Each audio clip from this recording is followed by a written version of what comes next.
I'd like to go back to the beginning of the war. Okay. Where were you Okay. when the war started? In 1939, when the war started, my parents and I, we left Paris because we were afraid that they were going to bomb Paris, and we went in a section called Ceyroux, in the province of La Creuse, right in the center of France, about 40 or 50 kilometers from Limoges, to give you an indication. France is at 1,000 kilometers from north to south, and same thing from east to west. So we were about in the middle. So when the Germans did bomb Paris, we went back to Paris, and we stayed there. I'm sorry, we had left Paris again. We left Paris again at the beginning when they came in. And for a few months, 1 month or two, nothing happened. And my parents and we went back to Paris. Where did you leave? When you left Paris the second time, where did you leave? To the same place, Ceyroux. We went to Ceyroux because this is the only place we knew, because when I was a kid, my parents used to send me on vacation there. There was an organization, and during the summer, this organization used to send us free of charge to different places in France, and people used to take those kids for the summer. And when I was 7, 8, or 9, 7, 8, or 9, and 10, for 4 years in a row, my sister and I used to go to the center of France, to that place, and a farmer took us there. He only wanted one child. They wanted Monsieur Parcelier was his name, I remember. And the daughter was Leontine Parcelier, and they wanted a girl. She fell in love with my sister, that farmer, and he wanted, but the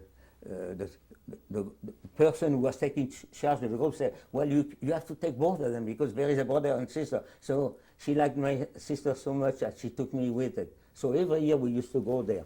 So when the war came in, we had leave. So the only place we knew is that place to live. So we went there. When the Germans did not bother the Jew at the beginning, only for a few months, we made a mistake of going back. So we went back to Paris under the German occupation. Then little by little things started. They started to take a Jew here. They started to take a Jew here. And I used to hear this thing. And I had a sense of security because I was a French Jew. The only thing we used to hear, they're taking the foreign Jew. You know, again, I'm coming back to the thing that I was so ignorant. In my mind, I said, all right, they're taking the foreign Jew. I'm French. I mean, what do I have to worry?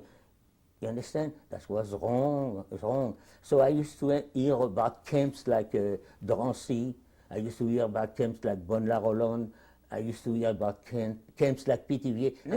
Never thought that they were sending them to Germany. The rumor were that the French Jews were protected from the French authority. So I used to think that there was nothing to worry for me.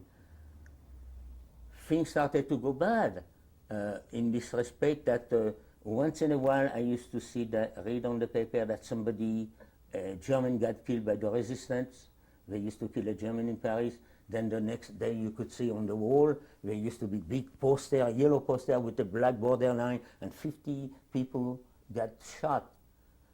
There were 25, 30 Jews. They were always the majority, 40 Jews, and they used to say 5 communists, something like that, or 5 were resistance. So there were always 50 people shot after every attentat. We call this an attentat against a German soldier. And I used to see that all the time. So I used to read, and it started to make impression on me that things were not so good. And then they put a curfew. They put a curfew that you can go out before that hour in the morning, and at night you have to be back by that time. And yes, I did foolish thing. One time I went to the movie, and I met a lady there, and on the way back, I went with her, and I said all night, my parents thought that I had been taken already. I was not thinking.